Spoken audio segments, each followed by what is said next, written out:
I thought that it was time for me to explain a couple things about the Bible versus the Quran.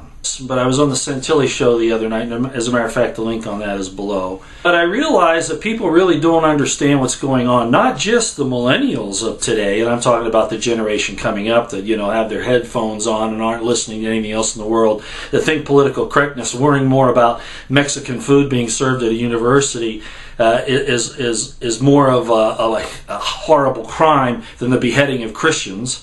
I realize that people really don't understand the dangers of Islam. Islam is not just a religion.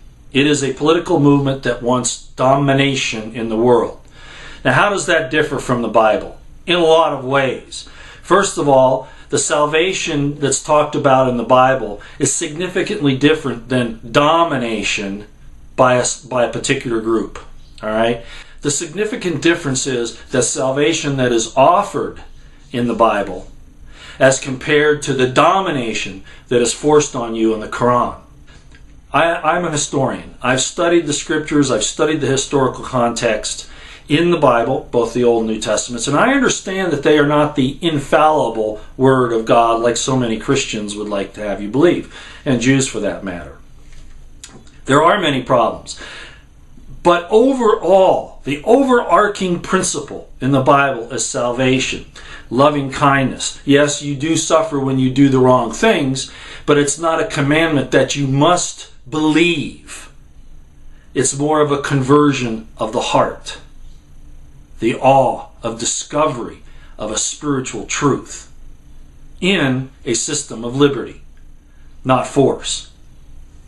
That's the overarching principle throughout the scriptures.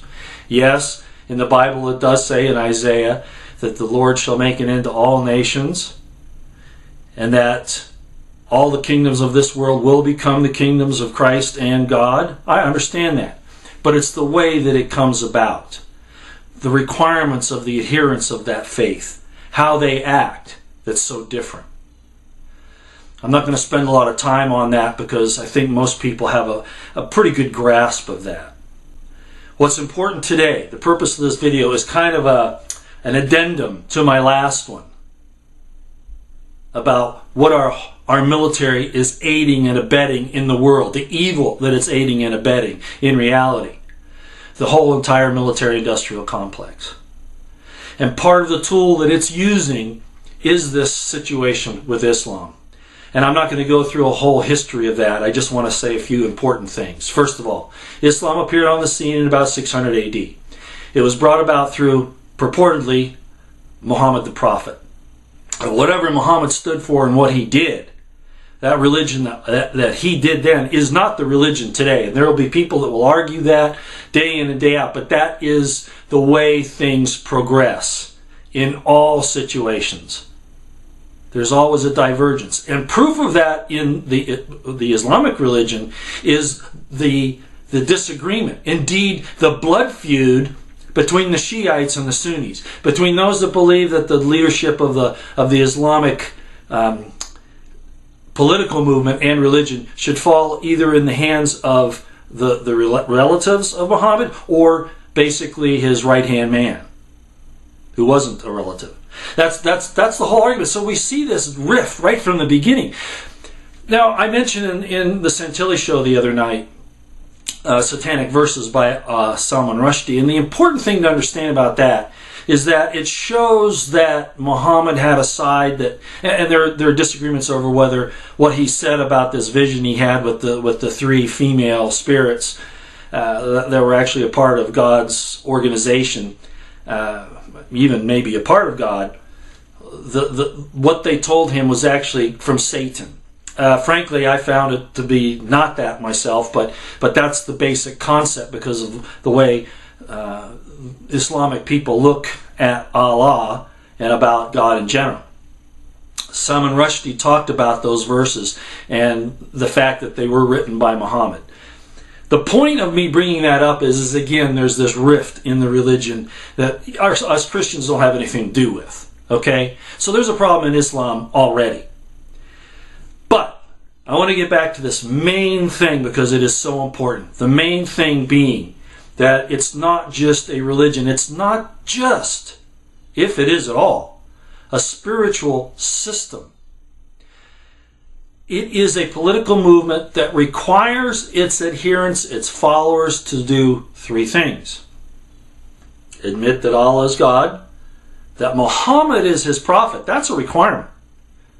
And thirdly, that it will take over and rule the entire earth, if not, in the end, the entire universe.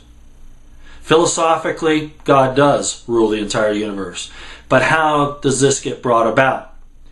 In Islam, they'll say, well, no, you lose something when you translate from the English or from the Arabic to the English. Look, I've picked up Qurans from Muslims who have handed me at different events. So you Muslims, you Islamic followers, you give these things to us anyway. And if anyone reads these things closely, you see the difference. Islam is an enemy of all mankind. Just like the criminals in D.C. are the enemy of all mankind. And those two forces are using each other. And I could draw in, a bunch of other stuff too, but that's the basics at this point. So, what Islam says is a lot of good stuff. Don't steal from your neighbor. Believe how good Abraham was and all the good things he did. They talk about Moses. Muhammad in the Quran even talks about Jesus, a virgin birth. Let me point out to you what Muhammad was doing. Or if not Muhammad, his followers after him to do some architecture in a religion, in a philosophical, political movement to gain control in the world. They took the best things that they thought that they saw in Judaism and the best things that they thought they saw in Christianity and combined them, thinking that in that way they could bring everybody under the Islamic umbrella. That's what happened in the book of the Quran and in the Islamic religion. If not an intention by Muhammad himself, that was the end result. Okay? It is a religion of force. Yes, it says, oh, you need to do these nice things and all of that, but 90% of it, where it says that, is to lull you into a state of security where you don't look at the rest of it. I'm going to quote one passage up here for you Islamic people that are listening to this, because this is out of your Quran. I'm not going to go into a whole lot of deep talk about this, but let me quote this to you. God will not force any soul beyond its capacity. Remember that. Because no matter how much you apologize for what's going on in the Middle East today, or what they intend to do to any non-believer, infidel if you like, they are not abiding by that. Unless you think beyond its capacity means, well, if they don't make it, then they deserve death. And that's the end of their capacity. That's the only way you can get by with what's going on today. I understand that jihad does mean a struggle of sorts, but it also means not really a holy war, but physical combat, almost. Okay? So I do understand it. And you can apply jihad to a lot of things. Struggling with your own heart to be better. Those kinds of things. I understand that. But when it is used in telling people that they either have to accept Allah and your interpretation of Allah and accepting Muhammad as a prophet and the law of the Quran, and if they don't do so, they have three choices. And what are those three choices? Pay a tax. That's manipulation. That's force. Go live somewhere else, but you want to take over the whole earth. Domination. So eventually there will be no other place to go under that paradigm. And three, death. That's it. Those are the three choices you have in your own Quran. Okay, you people in the United States of America and in Eastern Europe, you do not understand this. And if your leaders do, they're not telling you the truth. Do I want to coexist with the Muslims? Do I want to allow them to have their freedom of religion, their freedom of spiritual systems? Of course I do. But their freedom is limited by the perfect law of liberty. It has to stop at my nose. Now, in the first century, it is true that the early Christians were Sicarii. They were assassins. They actually went after the Roman Empire. But it wasn't to instill their values, their culture on foreign nations. It was to get Rome out. That's not the case with Islam. Islam wants to dominate the entire world, and it will kill you if you don't submit to it. And quickly, I have to insert here that the Quran is very similar in some of its attributes. I'm using that term probably incorrectly, but very similar to the Jewish Talmud. The Talmud is what they really worship, the Jews now, especially the ones ruling Israel, the supposed state of Israel. The Torah and the Tanakh are kind of side notes. The Talmud is what they actually follow. And the Talmud has some good things and some really horrible things, which I'm not going to go into right now. Very similar to the Quran. As a matter of fact, it's very likely that Muhammad got some of his ideas on how to approach the Quran, or again, those that followed him, from how the Talmud was put together and what it says. Just another note to show you that I'm not here because I think Israel is the great panacea for the last days, at least not that nation state of Israel. But I do understand why Israel does not trust any Islamic country too close to its borders. The question is, why then have they allied with Saudi Arabia, some of the worst in the Islamic world?